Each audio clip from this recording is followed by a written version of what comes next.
Two Dinuba high school students have created an awareness campaign for opioids after one of the girls lost her brother to an overdose. Now their goal is to save at least one life with the powerful message, "One pill will kill." Fox 26 reporter Sophia Lesseos spoke with the two girls. Sophia, what'd they tell you?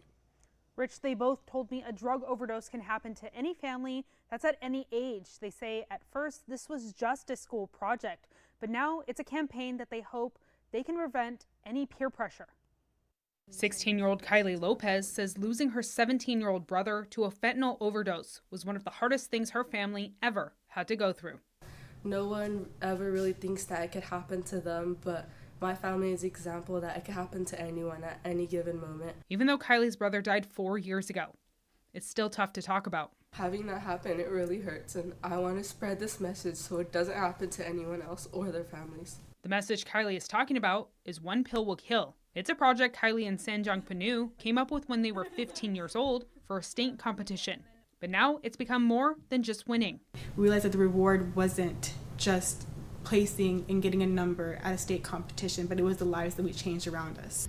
He was only 17 and he hadn't even graduated yet. Kylie and Sanjog have spoke to their own high school, middle schools in the area, elementary schools, and even town hall meetings since the state competition. It brings awareness from a teenager's perspective why drug use is bad. I think it's important to bring attention to the fact that if you do these drugs, you're not a bad person, but you do need to change your ways. But this message will always hit home a little harder for Kylie.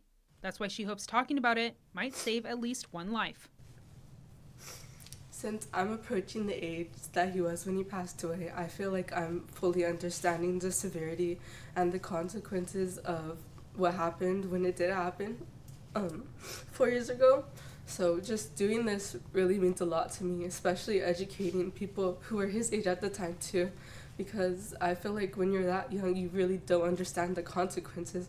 The message is getting out there. They're going to make an impact. They're going to be those kids that are 20 years old and still making an impact, but it's going to be nationwide at that point. Yesterday was International Overdose Awareness Day to remember loved ones who have died from a drug overdose. 600,000 deaths were attributed to a drug use in 2019, according to the World Health Organization. 25% of those deaths were caused by opioids. And Kylie and Panjog tell me they are trying to change those numbers. Rich? All right, Sophia, both the girls say they plan to continue to teach this campaign and bring it to the state level again in the next competition.